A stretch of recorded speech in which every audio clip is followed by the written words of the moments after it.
life of danger. To everyone he meets, he stays a stranger. I don't know the words to it. He's just... Every move he makes, another chance he takes. Odds are he won't live to see tomorrow. Secret agent man. Have you heard it before, Rashad? Yeah. I'm familiar. Okay, all right. So I was wrong about that too. This is just me being wrong all day. Rashad Beard is the host of the Panther Nation podcast, which you can find on social media at Panther Nation PC. But more and most importantly, find him on YouTube by searching and subscribing to the Panther Nation podcast. There is nobody, and I mean this, I enjoy talking Panther ball with more than Rashad Beard. And look, I'm going to jump straight into it, Rashad, because I brought a graph to the show today. All right. I brought a graph. Lonzo hates that I brought a graph to the radio, but I found it important. And I'm gonna bring it up again right now because I think it illustrates the point. All right, real quick, I'll run through it. On the bottom left to right is the percentage of open windows that a quarterback has to throw into. That is the number of times when he throws the football that the window he's throwing to is an open window. No defenders to immediately impact the reception of the football. And on the left, bottom to top, is the percentage of accurate throws to those open windows, right? So the further on the right you are on the graph, the more windows you're throwing to that are open. The higher up on the graph you are, the higher that percentage. And all the way in that top left corner, that circle all the way up there by himself, that is Bryce Young. He is the furthest quarterback to the left with one exception, Derek Carr. That means those two guys have fewer open windows that they are throwing into than anybody in the league. But look at where he is at the top. He is throwing to open windows at an 80% accuracy rate right now. That says to me, Rashad, and correct me if I'm wrong here, it says to me that there are a couple of problems. Problem number one. He already fell asleep. That's fine. Yeah. I don't think so, but we'll find out. It brings a couple of things. There is one possibility, and that is Bryce Young's just missing guys who are getting open. But I've watched this team play, and I don't think that's true. Which then means that number two, guys aren't getting open and the playbook is not being adapted and changed in order to get guys open. So the fact that he is throwing more accurately than any other quarterback in the NFL to open windows says to me, it's a decision-making and personnel problem, not a quarterback problem. Alonzo took my graph away. Yeah, so listen, I think it's a combination of everything. Listen, Bryce is not perfect. By any means. He's got to be a little bit more careful with the football as far as protection, ball security. So there's some things that he absolutely needs to correct. However, I would agree with that. We do have some personnel issues. I don't think that Bryce has been supported wide receiver wise. And I said this going into the season, when we do stat predictions, we said, I think Dave said Adam Thielen was going to lead us in receiving. And I said, if that's the case, we're in trouble. And look at where we are right now. Adam Thielen's our leading receiver by far from a target share perspective and from a yard perspective. He's the guy. And with that, if that's the case, we're going to have a problem. And you can see it right now. We're scrambling. Apparently, word on the street is that we're looking for another wide receiver. So I think it's a combination of everything. I think he's being coddled a little bit when it comes to the play calling. 13 screens or throws behind the line of scrimmage, not acceptable. I mean, you overlay that with the Andy Dalton's chart, it looks completely different. You look at the two different. So I think it's a combination of everything. We've got issues we need to fix. I will say that I'm 100% confident in Bryce. I don't think he is the sole issue. I think he can lead this team and be our franchise quarterback. But we've got some things to work on for sure. All right. So normally I don't jump in here, and Rob doesn't want me to. He just gave me that look like why. But I just, we talked about before the season that if things didn't go well for Bryce and things went well for CJ Stroud, which they are, that there would be noise that the Panthers made the wrong choice. Panther Nation podcast, you got your finger on the pulse. What are the people saying? Oh, the people are hot. And listen, that's an easy way out, right? The people are hot because it's not just CJ Stroud, right? It's Anthony Richardson is playing well too. So that's part of the problem in that we get into this hindsight mindset when things don't go well. at the end of the day, winning is going to cure all. Once we start getting some W's, I don't think all is lost here with the Panthers. We've been in every single game, right? We're a couple of decisions away from winning. We could be 2-2. We could be 4-0. I mean, it's not that far off to where we can have some W's. So, but you're right, Lonzo. I think seeing CJ Stroud ball out, putting up records, it's problematic. It is. And that's just an easy way out because we don't have the same thing. We don't have the same coaching staff. He doesn't have the same skill set around him. It's different scenarios. But yes, the Panther Nation is not happy about CJ Stroud playing well and Bryce struggling. Steve Smith Sr. said they are hotter than fish grease, which is just the best. Rashad Beard is one half of the hosts of the Panther Nation podcast. He joins us on Thursdays at an all-new time. Within our all-new time, we move 6 to 10, so Rashad's going to be joining us at 8:20 on Thursdays moving forward. You mentioned it there, and that is the Andy Dalton pass chart versus the Bryce Young pass chart, because I saw the same thing. And it's like, it's the same chart, except all the dots are moved back like 10 yards for Bryce Young. And that says to me, like, yeah, that's a play calling thing, right? Like, that's a play calling thing. Now, you can say they're play calling that because they don't believe that Bryce Young can deliver the ball down the field, or that Bryce Young isn't ready to deliver down what's the reasoning behind that? I don't know. I wish I knew. I do think that Andy Dalton can make throws that Bryce isn't quite ready to do just yet, and that's okay. He's a rookie. I do think, however, if you stick Andy Dalton in that game versus the Vikings, that is a W. I firmly believe that. Number one, because of the ball security issues, and number two, I just think that the play calling would be different, and that's not on Bryce. That's on the coaching staff. We've got to get in a situation where Bryce is comfortable and they're putting him in the best position to succeed. And it has to do, again, we can't get the run game going either. That's a problem. We talk about Bryce a lot, but a lot of it has to fall back on the run game and getting the run game going. The inability to run the football is a major problem for the Carolina Panthers. Once we get that fixed, you start implementing play action, things will start to open up. But until then, it's not working. And we've got to get on track. We've had some opportunities with some defenses that have not been as good as the first 2 weeks that we played. But we've got to get it on track. And I don't know what the answer is. I hope that the coaching staff, the all-star coaching staff that we brought in, can figure it out. There's a lot of good minds in that building. On paper, they should be able to figure it out. Unfortunately, I don't get paid the big bucks to figure it out, so I don't know the answers. So they got to figure that out. Rashad Beard from the Panther Nation podcast here on the Rob Brown Show and the Fan Upstate. All right, let's flip it over. Let's talk about this news that came out this weekend. Rappaport reporting that Scott Fitterer is working the phone lines every day in order to find not just a new wide receiver, but a top-tier wide receiver. And we know that if that move gets made, it's not going to be cheap. Here's what I've said, Rashad. At this point, you're sitting at 0-4. The likelihood of making the playoffs is at this point pretty much zero. It's not zero, but it's pretty much zero. Fortunately, you're in the worst division in football. Unfortunately, Baker Mayfield and the Buccaneers seem to have found a little something, so we're all playing catch-up at this point. Here's my thought. If you make that move, it's going to cost you a pretty penny. What's the point in bringing? I understand it. The best answer is to give Bryce Young a number one wide receiver to grow and develop with, but I don't know that I'm willing to do that at the cost of what is already very limited capital to grow with in the future, right? Because if you bring a guy in, especially if you go with, say, a Hollywood Brown, a guy that, first off, is going to be unhappy playing for anybody other than a contender because he's already said that in the past. But if you go get a guy for the rest of this year that hits free agency in 24 and it's going to cost you a second and a fourth, great. Like, I gave Bryce training wheels for this season, but I've hamstrung our ability to get better next year when, we really think it's time to compete. I don't love hearing this right now, man. Yeah, you described the conundrum that the Panthers are in to a T. I mean, that's exactly right.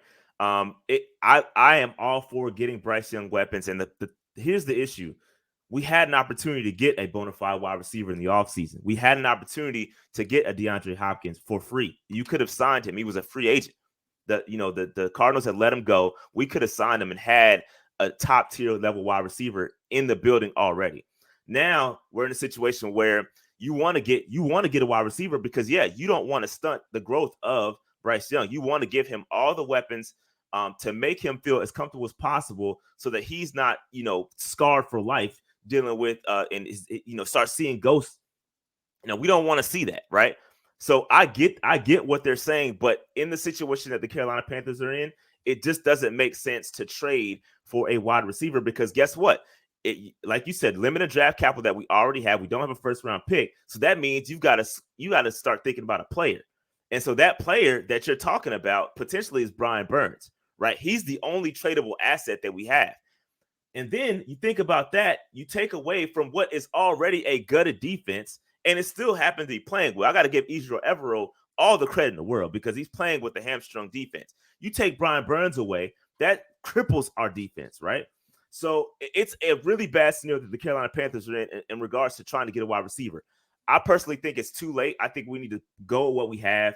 You don't want to dig your hole deeper.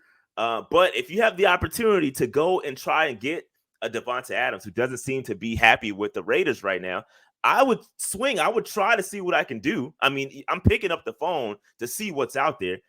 Scott Fitterer says in on every deal. Let's see if we can get something. Let's see if we can get him for the cheap. You never know what can happen. But trading away Brian Burns or trading away more picks that we don't already have, you're just digging the hole deeper. And we have to basically take our medicine. We put ourselves in a situation. Now we got to live with it. Let me give you my biggest fear right now. Here's my biggest fear. We know that there are GMs. We know that there are head coaches that very frequently fall victim to their own ego. I've said for a number of years, the issue with the Dallas Cowboys right now isn't the players and it's not the coaching. It's Jerry Jones' ego, because when Jerry decides this is the way, I'm right, everybody else is wrong, and I'm never going to come off of that. I think that is part of the issue, for instance, with Dak Prescott. Jerry spent 5 years trying to convince us all that Dak's a Pro Bowler, and every year Dak is not that guy, right? Here's my fear. Scott Fitterer went Bryce Young. Bryce Young's getting outperformed by C.J. Stroud and Anthony Richardson in immediately available metrics.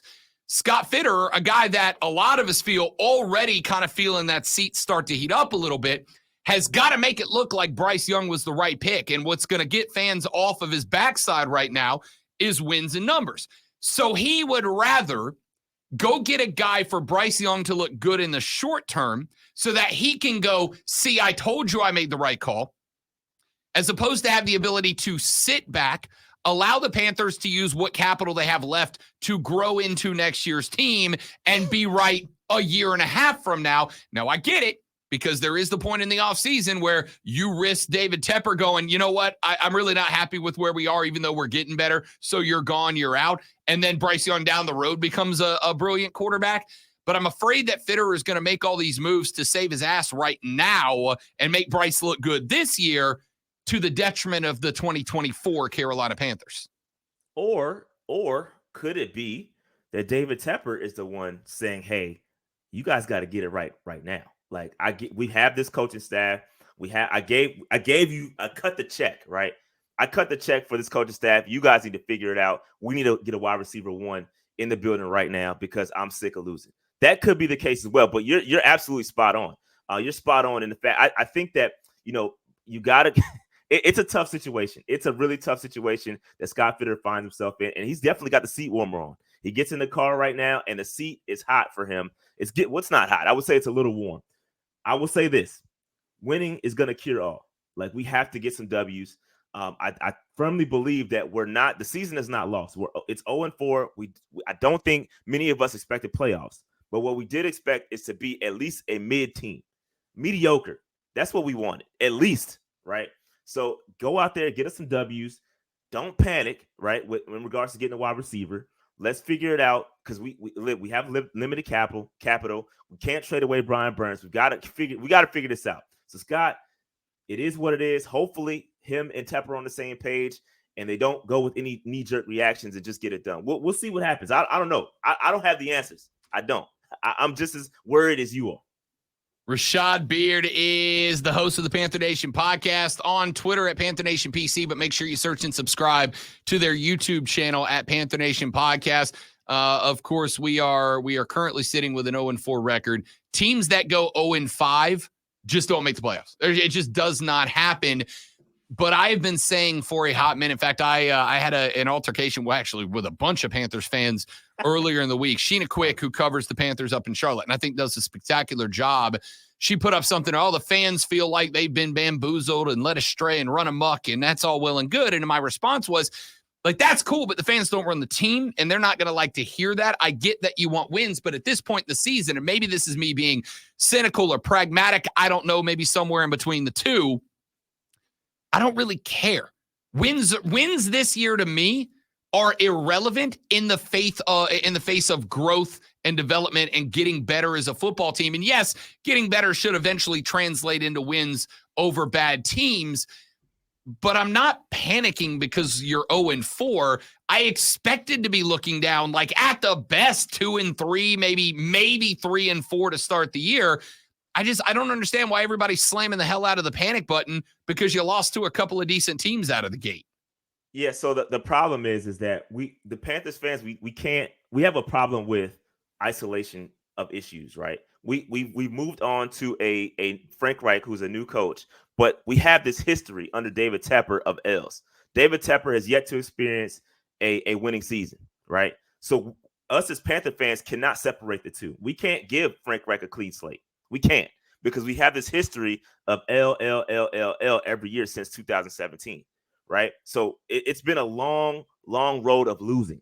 And so we have a problem separating the two. Now, I agree with you in that wins this year should be I think both sides are right? And that's why, when David Tepper and when Scott Fitter and Frank Reich come out here and say, hey, we're not, this is not a rebuild. This is a retool. We've heard that even when Rule was around here, we heard that. And that's the message that's what we're going off of. When you sell us this bill of goods that, hey, you know what I mean, this is where we are, that we have this improved coaching staff, we're good to go. That's what we expect. So you laid it out. You kind of dug your own grave with this. You know what I mean? So that's where I think, I think both of you guys are right. I saw the Twitter spat. You guys both are right. But we need to get, at the end of the day, all boils down to W's. Get W's, and I guarantee you Panthers fans will get off your back. We got to find some W's from somewhere. All right, Rashad, you and I both have been in that stadium when the thing has been packed full of Panthers fans having a great time. And now we see what Minnesota did with their fans this past Sunday. If you're a free agent, why do you want to come and play in a stadium where you can't get your own people to come and watch the team? Yeah, that's a huge problem. And when it comes to free agents and attracting those guys, you have to want to play for Carolina. And that's a problem that people don't look into, right? If I'm a free agent, would I rather go play for Carolina? They would have to cut me a major bag, or I'm going to go play for a winning team. I can choose my destination. I'm not choosing to go to Carolina. So it's a major problem. And I think, Zoe, you're right. And you can look at this season alone. Go back to the Monday night game where the bank was rocking. The Monday night game, first home game of the season, Panthers fans we were in there rocking, man. It was a lot of Panthers fans. Then just one home game later, you have Vikings fans skull clapping their way through Bank of America Stadium. I mean, that's not cool. But it just goes back to the problem we just spoke about, right? We have no confidence in us getting W's. Panther fans don't want to go see us lose. They'd rather make money. They'd rather sell their tickets to another fan base that's going to pay overpriced to see their team that rarely comes over here. You know what I mean? So that's just what it is. That's just the reality. And like I said, it all goes back to, I've said this for the third time, goes back to getting W's. You get W's, fans will come to the games. They'll support the Panthers. They'll be more apt to attend games. Until then, we're like, forget it. We don't want anything to do with it. You still going to games? Yeah, I'm going. I got my PSL. I'm in for the long haul, bro. He already bought the tickets. Yeah, I mean, I'm going. Listen, it's gonna take a lot. I'm a diehard. Like I'm not one of those guys invested in and just wants to make money off my PS. I'm gonna go. Like I'm in it for the long haul. But not everybody's built like me, and that's okay. But it just is what it is. Ladies and gentlemen, not everybody's built like him. He is the host of the Panther Nation podcast. You can find them again on YouTube at Panther Nation podcast. Make sure you search, subscribe, turn that notification on. When you guys going live again? We'll be live for the game. We'll live stream because this is a away game. We'll be live streaming during the game, and then we'll do a post game after that. I think we're going to preview the game today. I think it's going to be recorded, though. So hit the subscribe button. Check us out. Preview the Lions game, and then live on Sunday. Talk to you next Thursday, big dog. Absolutely, man. Good times. I like this new slot, by the way. Right? Congratulations on all your Thank you, big success. fella. You're welcome. But listen, the last time we did this, Rashad took the credit. So, I'm going to give it to him again. Appreciate you, fella. Thanks for all the help you put in, man. All right, guys. Thank you, guys. Man. See ya. That is Rashad Beard, host of the Panther Nation podcast.